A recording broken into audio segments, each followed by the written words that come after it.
స్పష్టంగా చెప్పాం కూడా. సంఖ్యల చుట్టూ తిరిగే అంకెలు కాదు, ప్రజల చుట్టూ తిరిగే సంఖ్యలు, వారి జీవన స్థితిగతులు మెరుగుపడటానికి ఉపయోగపడే అంకెలు అని చాలా స్పష్టంగా చెప్పాం. దేశంలో ఎక్కడా లేని విధంగా నాకు తెలిసి బహుశా దేశంలో ఎక్కడా లేదు. మొట్టమొదటిసారి మన రాష్ట్రంలో ప్రజాప్రభుత్వం ఈ రాష్ట్రంలో పుట్టినటువంటి వాళ్ళకి ఉన్నటువంటి కుటుంబాలందరికీ, ఇక్కడ నివాసం కుటుంబాలందరికీ 5 లక్షల రూపాయల ఇన్సూరెన్స్ ఫర్ ఆల్,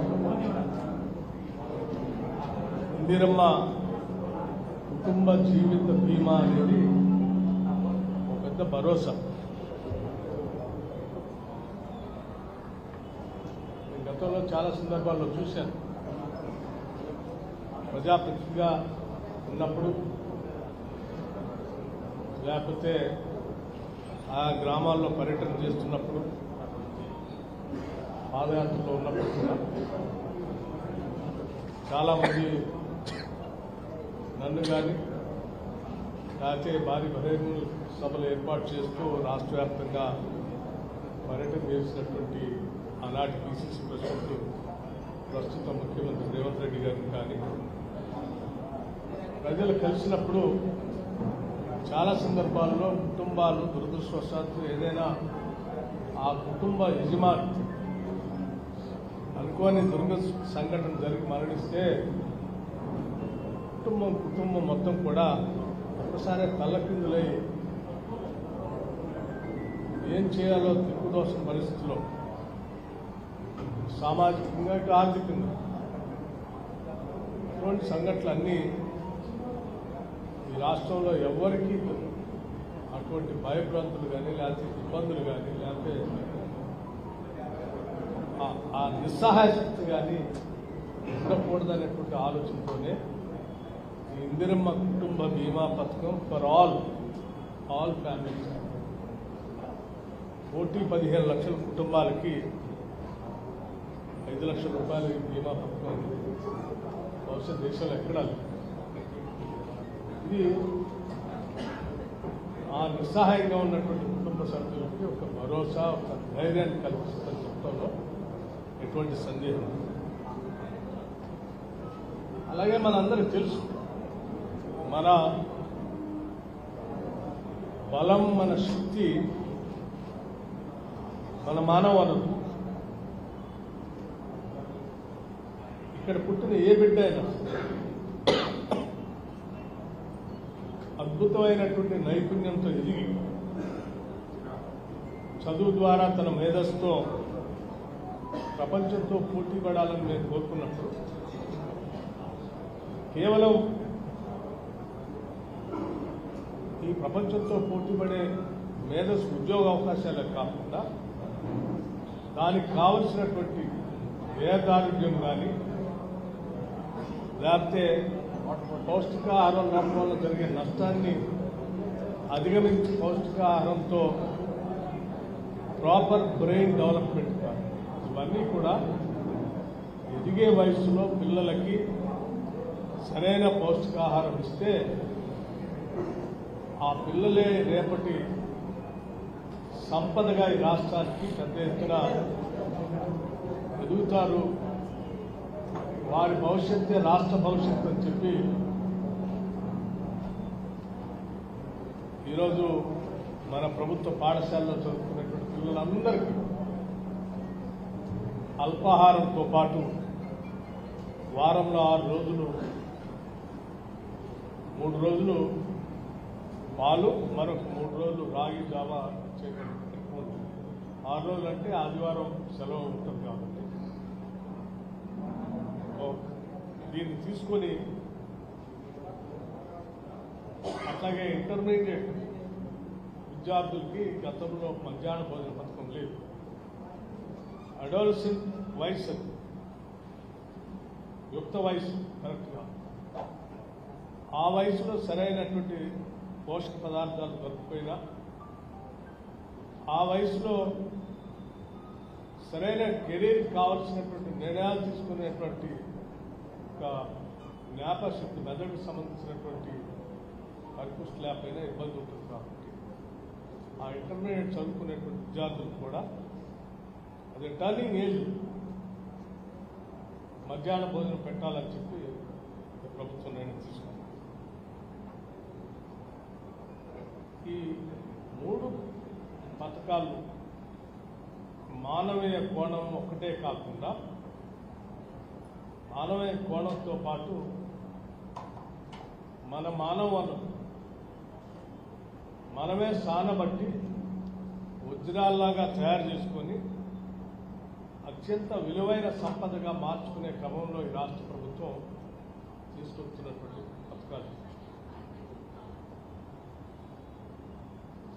మనకు తెలిసిందే, గతంలోనే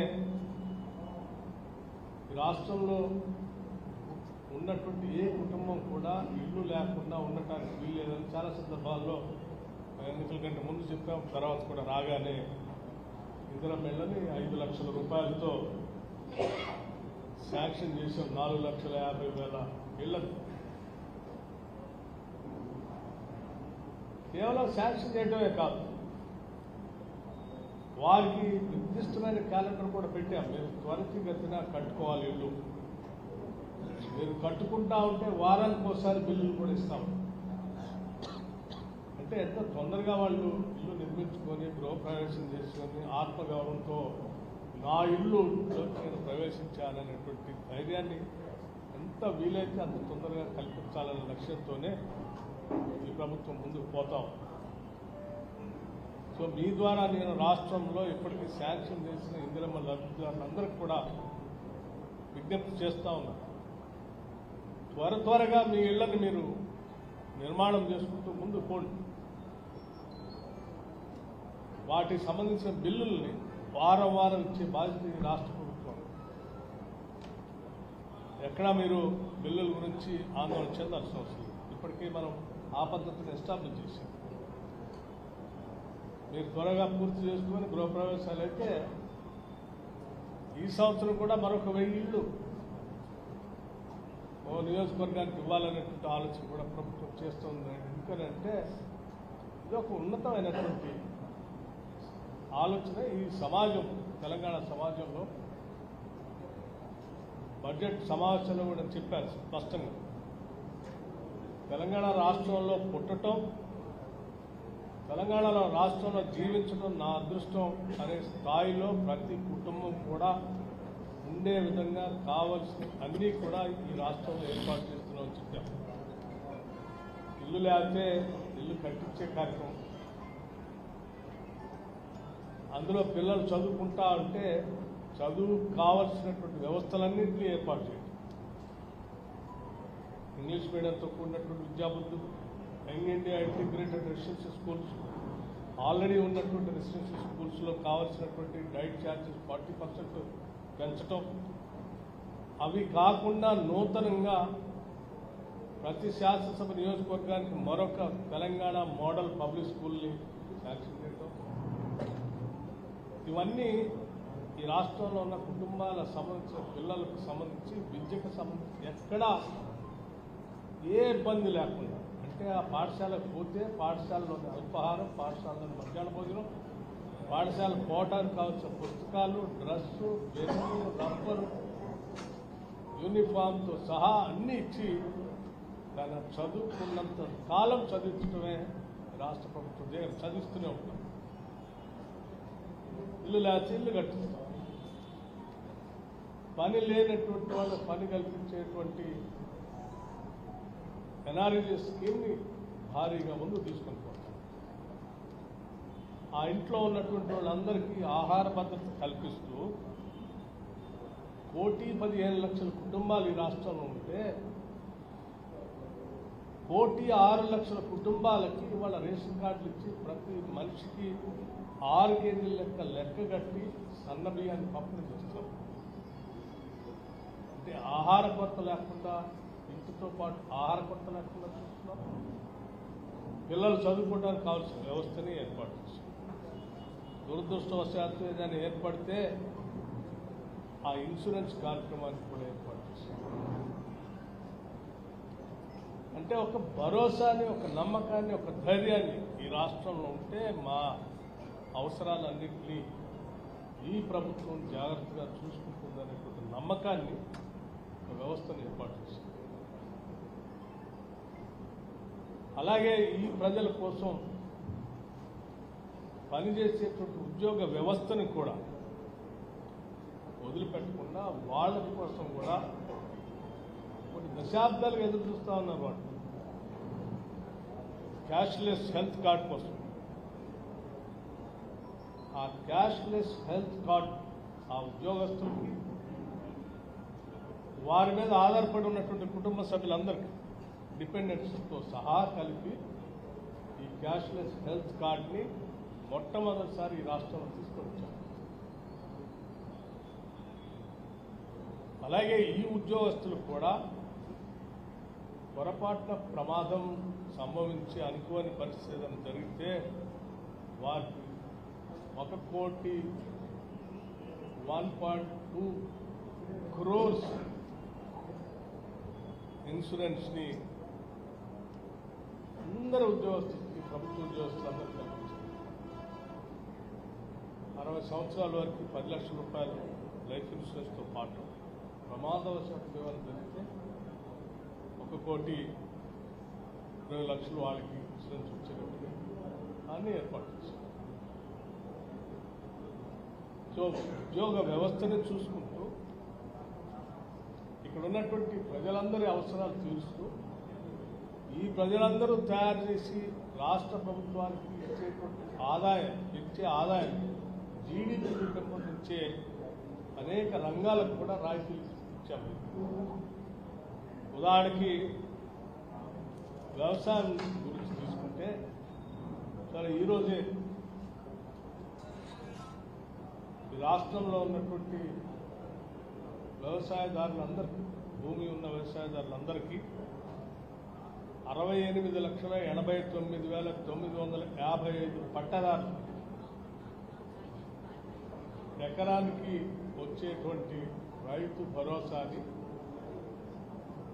3,446.94 కోట్ల రూపాయలని ఈరోజు వారి అకౌంట్స్లోకి జమ చేసేటువంటి కార్యక్రమాలు కూడా చేశారు. ఇలా 45 నుంచి 45 రోజుల్లో రైతు భరోసా 3 దఫాలుగా అందరి అకౌంట్లో వేసేటువంటి కార్యక్రమాలు కూడా ఒక వ్యవస్థని ఏర్పాటు చేసుకొని ముందుకు పోతాం. అలాగే మన బిడ్డలు చదువుకొని ఈ ప్రపంచీకరణలో, గ్లోబలైజేషన్లో జరిగినటువంటి ఆటోమేషన్ ద్వారా కానీ, వచ్చినటువంటి అడ్వాన్స్డ్ మెషినరీలో కానీ తర్ఫీదు పొంది ఆ స్కిల్స్తో ఉద్యోగ అవకాశాలు పొందడానికి రాష్ట్ర ప్రభుత్వ స్కిల్ యూనివర్సిటీ పెట్టింది.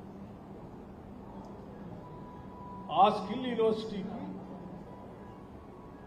ప్రతి శాసనసభ నియోజకవర్గంలో ఒక అడ్వాన్స్డ్ టెక్నాలజీ సెంటర్స్, గతంలో ఉన్నటువంటి ఐటీఐస్ 64, 65 ఉంటే వాటిని అప్గ్రేడ్ చేయడంతో పాటు మిగతా శాసనసభ నియోజకవర్గంలో కూడా అన్నింటిలో కలిపి అడ్వాన్స్డ్ టెక్నాలజీ సెంటర్స్ పెట్టి, ఆ అడ్వాన్స్ టెక్నాలజీ సెంటర్స్లో విద్యార్థులకు ఇంటర్మీడియట్ పూర్తయిన తర్వాత ఆ అడ్వాన్స్ టెక్నాలజీ సెంటర్స్లో చేరి వారికి తర్ఫీదు, ట్రైనింగ్ ఇచ్చి, కోర్సులు కంప్లీట్ ఇచ్చి వారందరికీ మారినటువంటి ఈ ప్రపంచీకరణలో, గ్లోబలైజేషన్లో, ఇంటర్నేషనలైజేషన్లో ఉద్యోగ అవకాశాలు వచ్చేటట్టుగా స్కిల్స్ అందించి పంపించే వ్యవస్థను కూడా ఏర్పాటు చేశాం.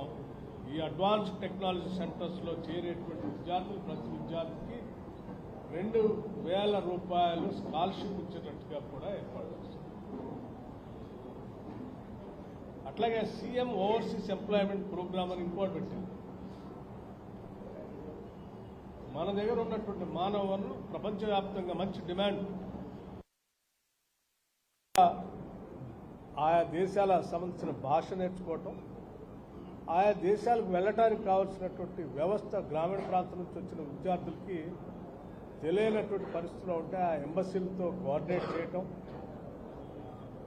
వాళ్ళకి పోవటం కోసం కావాల్సిన తర్ఫీదు ఇవ్వటం, టామ్కామ్ అనేటువంటి ఒక ఇన్స్టిట్యూట్లు పెట్టి ఆ వ్యవస్థ ద్వారా వీళ్ళందరికీ ట్రైనింగ్ ఇప్పించి కావాల్సిన పాస్పోర్ట్లు, వీసాలు ఏర్పాటు చేయడమే కాకుండా వాళ్ళకి ఓవర్సీస్ ఎంప్లాయ్మెంట్ ప్రోగ్రామ్, ఓవర్సీస్ అంటే ప్రపంచంలో ఉన్నటువంటి అనేక దేశాల్లో ఉద్యోగ అవకాశాలు పొందడానికి కావాల్సిన ఒక వ్యవస్థను కూడా ఏర్పాటు చేశారు.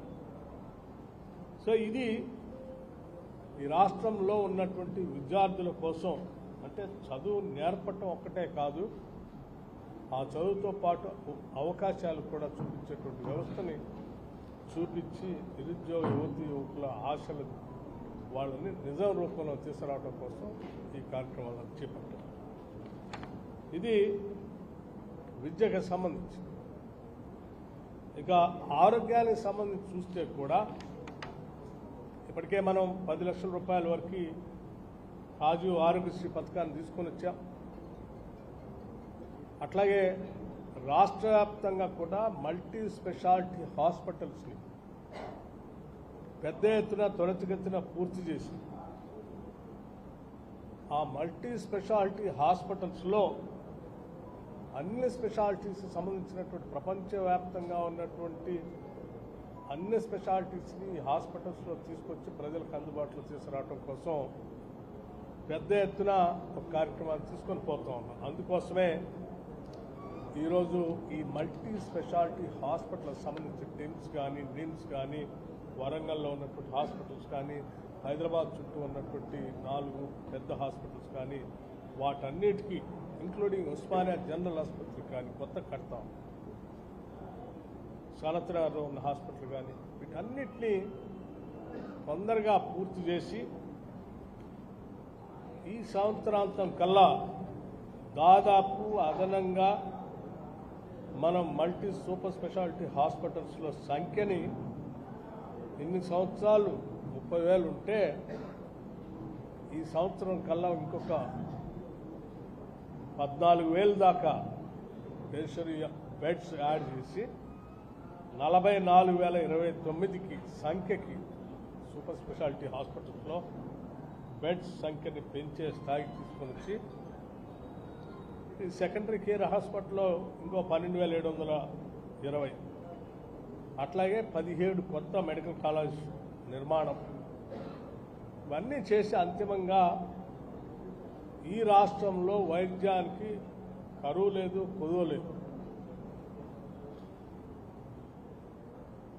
ఏ పేదవాడైనా, ఏ మధ్యతరగతి కుటుంబానికి సంబంధించినటువంటి వాడు ఎవరైనా సరే ఈ సూపర్ స్పెషాలిటీ హాస్పిటల్కి వెళ్ళి వైద్యం చేయించుకొని కావలసిన సదుపాయాలు పొంది బయటకు వచ్చే స్థాయిలో వైద్యం పైన కూడా పెద్ద ఎత్తున దృష్టి సారించాం. విద్య, వైద్యం, గృహ నిర్మాణం,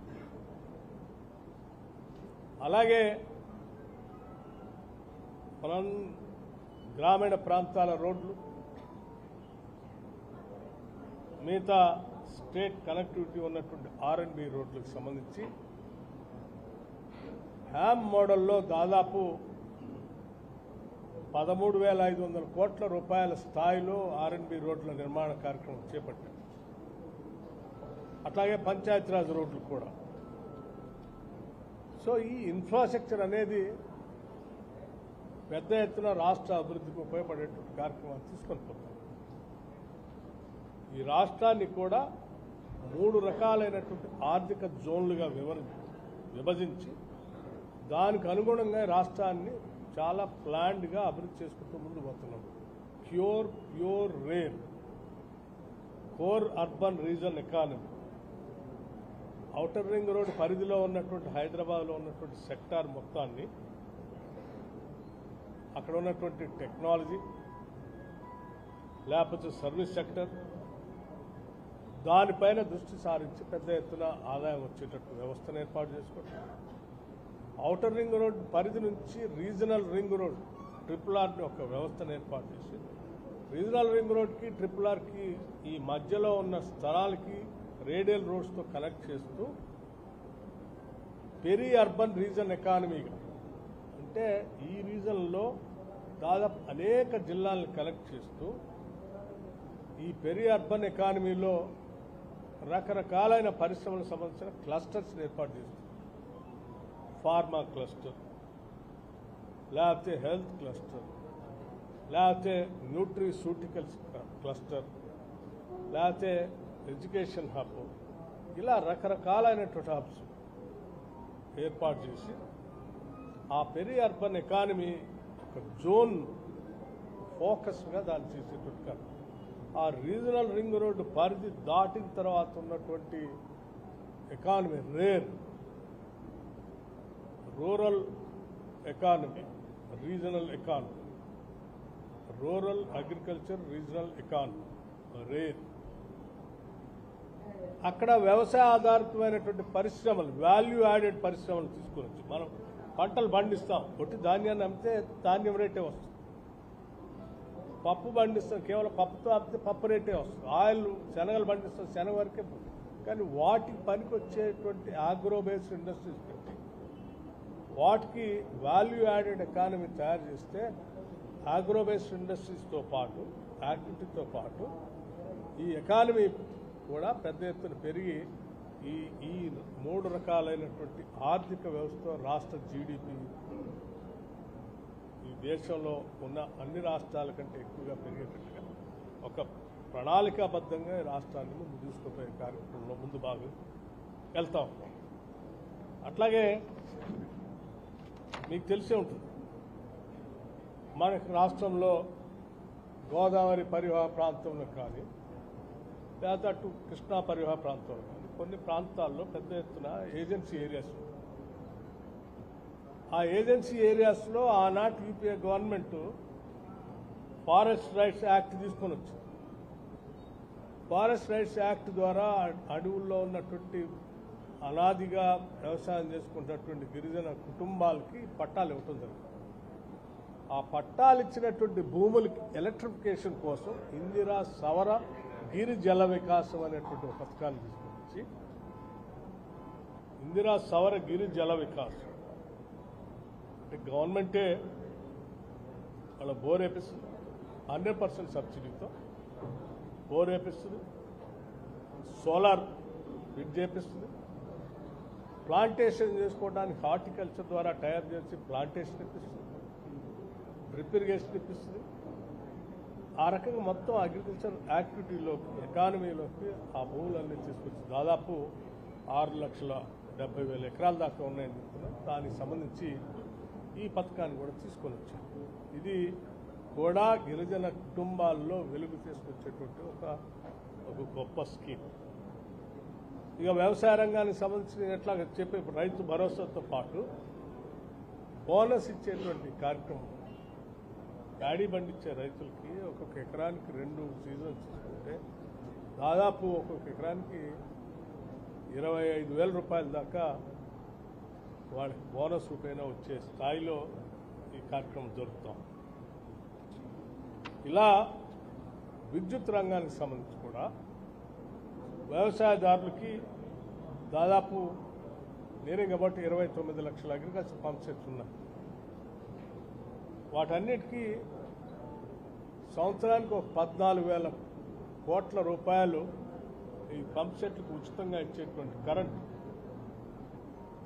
రాష్ట్ర ప్రభుత్వం ద్వారా రైతుల పక్షాన ఎలక్ట్రిసిటీ శాఖకి ఆ సబ్సిడీ అమౌంట్ని 14,000 కోట్ల రూపాయలు రైతుల పక్షాన ఎలక్ట్రిసిటీ డిపార్ట్మెంట్ కట్టేటువంటి విధానం కూడా దీంట్లో పొందుపరిచారు. అలాగే పేద మధ్యతరగతి కుటుంబాలకు సంబంధించి 200 యూనిట్లు పొందుతున్నటువంటి వాళ్ళకి ఆ డబ్బులు కూడా రాష్ట్ర ప్రభుత్వం కట్టేట్టుగా. సరే, ఆర్టీసీ బస్సులో ఉచితంగా మహిళలు తిరగడానికి కట్టినటువంటి డబ్బులు కూడా ప్రతి నెల లెక్కగట్టి మహాలక్ష్మి ఫ్రీ బస్ రైడ్ కింద కూడా దాంట్లో ఏర్పాటు చేశారు. ఇలా చేస్తూ విశ్వవిద్యాలయాలకు సంబంధించినటువంటి హైయర్ ఎడ్యుకేషన్ కూడా స్టాన్ఫర్డ్ లాంటి యూనివర్సిటీస్తో మన యూనివర్సిటీస్ కూడా పోటీ పడాలనేటువంటి ఆలోచనతో గౌరవ ముఖ్యమంత్రి గారు ప్రత్యేకంగా ఉస్మానియా యూనివర్సిటీ విజిట్ చేసినప్పుడు ఎడ్యుకేషన్ కూడా వారి దగ్గర విజిట్ చేసినప్పుడు వారు చెప్పారు, అక్కడ ప్రామిస్ చేశారు, ఉస్మానియా యూనివర్సిటీకి 1000 కోట్ల రూపాయలతో అభివృద్ధి చేస్తాం, ప్రపంచ స్థాయిలో యూనివర్సిటీ ఎంత పేరెనక కలదంటే ఆ రోజు చాలామంది హాస్యాస్పదంగా నమ్మి వదిలేశారు. 1000 కోట్లు ఎవరిస్తారు? ఈరోజు బడ్జెట్లో 1000 కోట్ల రూపాయలు ఉస్మానియా యూనివర్సిటీ అభివృద్ధి కోసం పెట్టడమే కాకుండా వీరనారి చాకలి ఐలమ్మ పేరు మీద పెట్టినటువంటి మహిళా యూనివర్సిటీకి కూడా గత సంవత్సరం 500 కోట్లు ఇస్తామని చెప్పి వారికి ఆ ఫైనాన్షియల్ ఇయర్లో లాస్ట్ ఇయర్లో వారి డెవలప్మెంట్ కోసం ఖర్చు పెట్టిన 100 కోట్ల పోను మిగతా 400 కోట్స్ యాజిటీస్గా మళ్ళీ వారికి కేటాయించాం. అంటే 500 కోట్లు వారికే కేటాయించి వదిలేదు.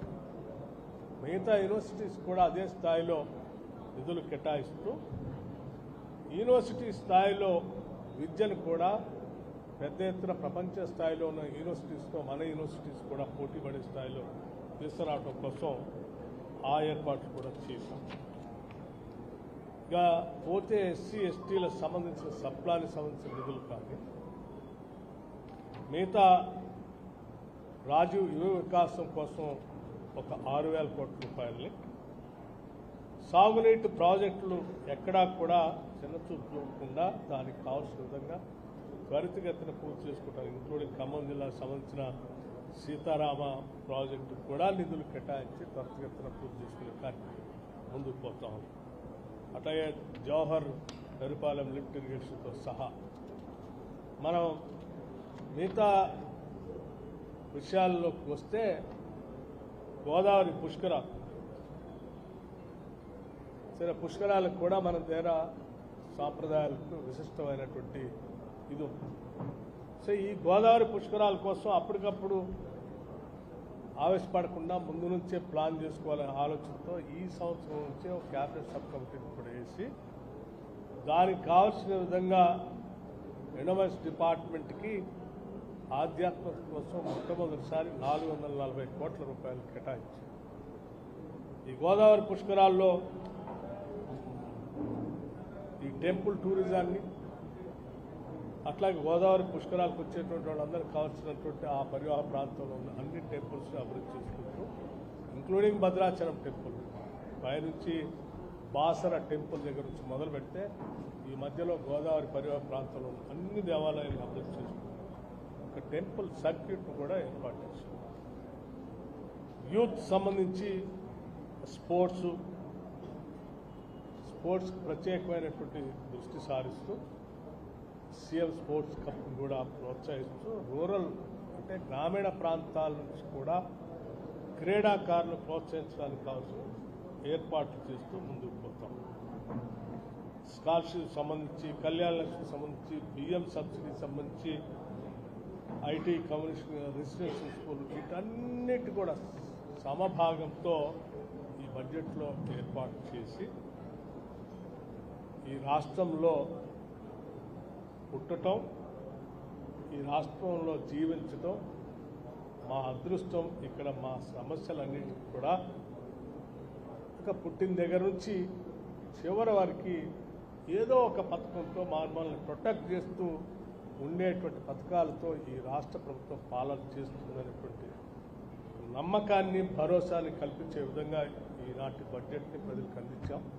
ఇది పీపుల్స్ బడ్జెట్.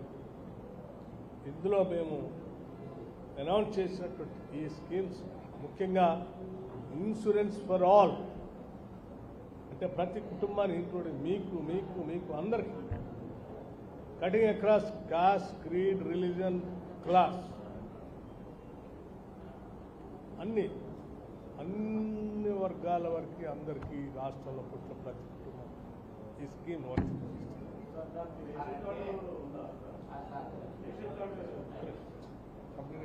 నేను చెప్పేదాన్ని స్పష్టంగా వినండి దయచేసి. ఈ రాష్ట్రంలో మీ అందరూ తెలిసిందే సిపెక్ సర్వే కూడా జరిగింది, సోషియో ఎకనామిక్ పొలిటికల్ సర్వే కూడా జరిగింది. ఈ రాష్ట్రంలో సర్వే ప్రకారం 1,15,00,000 కుటుంబాలందరికీ ఇది వర్తిస్తుందని చెప్పాం బడ్జెట్. క్లియర్? ఆ లెక్క కూడా పక్కాగా ఉంది మనకు. అందరికీ ఇంక్లూడింగ్ మీకు వారికి వీరికి వారికి కట్టింగ్ నేను చాలా స్పష్టంగా చెప్పాను. Cutting across caste, creed, class కూడా. క్లాస్ అంటే లేని వాళ్ళు ఉన్నవాళ్ళకు కూడా. So no family is left without this cup. నాకు వద్దని మీకే మీరు ఎవరైనా వచ్చి నాకు అవసరం లేదని చెప్తే మీ పేరు పక్కన పెట్టండి. అదర్వైజ్ ఈ బడ్జెట్లో ప్రభుత్వ పక్షాన ప్రయారిటీ ఏ రంగానికి ఇస్తున్నారు? రెండు ఉత్పాదక రంగానికి తక్కువ కేటాయింపు చేశారని ఈ జిల్లాకు సంబంధించి జీవనాడైన సీతారామన్ ప్రాజెక్టు గత బడ్జెట్లో 628 కోట్లు కేటాయించారు. 380 కేటాయించారు. ప్రతి సీతారామ ప్రాజెక్టుకి టాప్ ప్రయారిటీగా తీసుకోవడం జరిగింది. ఈ జిల్లాలో చేపట్టే ఇరిగేషన్ ప్రాజెక్ట్స్ అన్నింటినీ కూడా ఎంత త్వరితగతిన పనిచేసుకుంటూ పోతా ఉంటే అంత త్వరితగతిన బిల్స్ ఇచ్చే బాధ్యత కూడా ఈ ప్రభుత్వం తీసుకుంటుందని చాలాసార్లు ప్రకటించింది. There is no death of funds for the Seetharama project. You can go head to tell the people.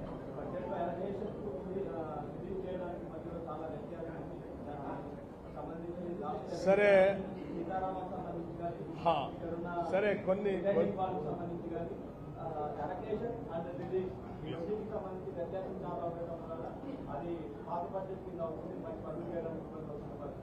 అంటే ఇందిరా సాగర్, రాజీవ్ సాగర్ ఏ ప్రాజెక్టులు అయితే ఉమ్మడి రాష్ట్రంలో టేకప్ చేసి కేవలం 2,400 కోట్లతో కంప్లీట్ చేసే 2 ప్రాజెక్ట్స్ని అప్పటికే సగం పూర్తయిపోతే ఉన్న బ్యాలెన్స్ 14,500 అంటే 1,450 కోట్లు, 1,475 1,475 కోట్లతో పూర్తి చేయాల్సిన ప్రాజెక్ట్ని రీడిజైన్ చేసి 25,000 కోట్లకు పెంచినటువంటి ఆనాటి టీఆర్ఎస్ ప్రభుత్వానికి సంబంధించినటువంటి వాళ్ళు చేసే దుష్ప్రచారం తప్ప సీతారామ ప్రాజెక్టు మేము వచ్చిన తర్వాతనే ఎంత త్వరగా అలా పడేస్తున్న ప్రాజెక్టులు లేపి దులిపి త్వరితగతిన పని పూర్తి చేయించుకుంటూ ముందుకు పోతాం. ఇది ఆ కెనాల్స్ మీద ఎవరైనా పోయి చూస్తే అర్థం అవుతుంది.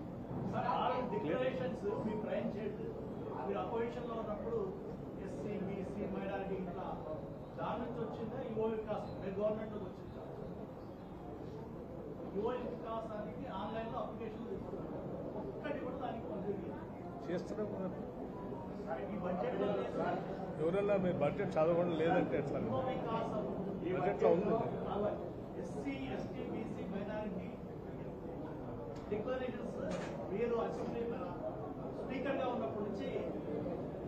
బడ్జెట్లో 6,000 కోట్లు పెట్టాము. మీరు ఒకసారి my request is please go through the budget. Last year process చేస్తూ ఉన్నారు అవన్నీ. ఏమ్మా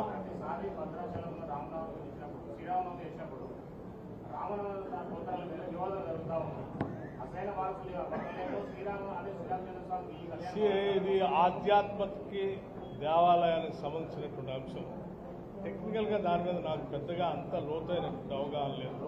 వేద పండితులు వారు చెప్తారు, ఏదైనా క్లారిఫికేషన్ కావాలంటే వారిని అడిగి